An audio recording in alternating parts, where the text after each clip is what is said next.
day has been insane, like all other shifts anyway. So I had one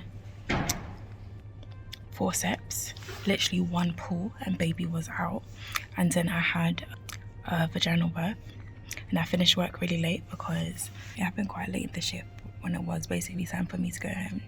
But I stayed a bit and delivered the placenta also. But what was interesting about both cases was that there was thick meconium.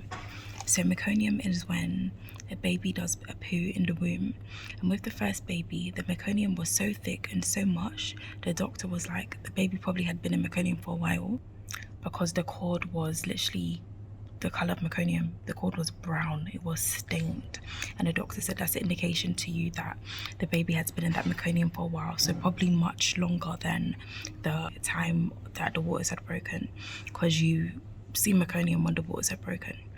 My second lady, thick meconium that was just dripping and dripping and dripping and dripping. But I think her baby, the cord wasn't that stained with meconium. So meconium can be an indication that the baby is stressed or in distress. With the first baby, we went to theatre for forceps, and it was good that we went because the baby had swallowed the meconium, so they had to suction so much of it out of the baby's mouth, and was just hoping that the meconium didn't get down to the baby's alveoli in the lung, as that can be dangerous. With the second baby, I don't think them had aspirated the meconium.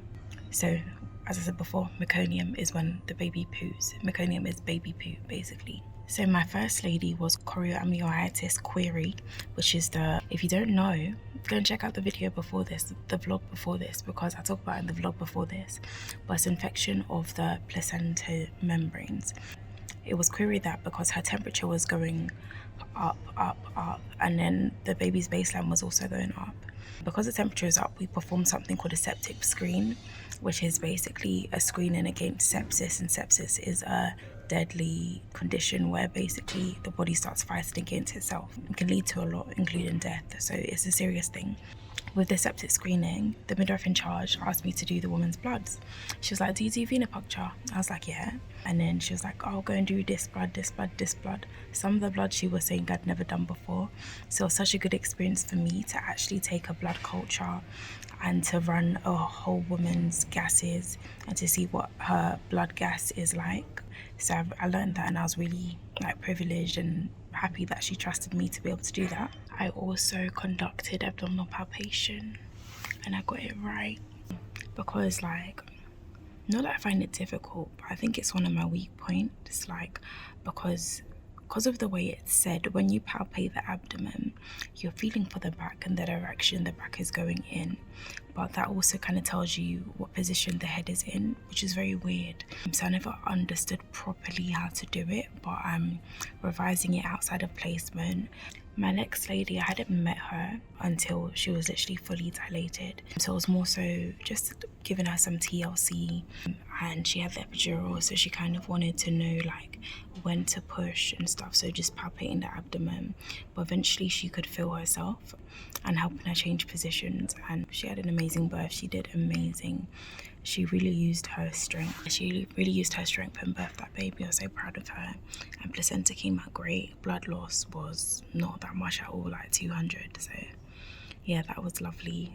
And I'm now going home to sleep. I'm actually going to write in my pad and then go home to sleep. But guys, guess how many births I'm on? Guess. That's right, 38. I cannot believe it. I started the year on 11. So if anyone is on low births, you will get there. Trust me, you'll get there, because I don't know how I got here for real. Quick disclaimer. Every woman's birth is different. Some have forceps, some have ventouse, some have different things. But the reason I looked a bit disappointed in that picture of us going into theatre when we went the scrubs is not because I wasn't going to get a birth or wasn't going to be a vaginal birth, but because she made a comment, she said she feels like she doesn't have a choice. Later down the line, she was spoken to and given that information when she decided to go for the forceps.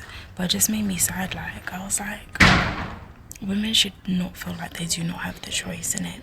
I think she just needed a bit more information, and in the condition baby came out, even she said it was the right decision. So I love that for her. But yeah, people's choices needs to be paramount. Anywho, be back here next Sunday to find out what else happens on my shifts and check out my other vlogs. Labour, postnatal, birth centre, I got the whole lot in it, so check them out. Bye.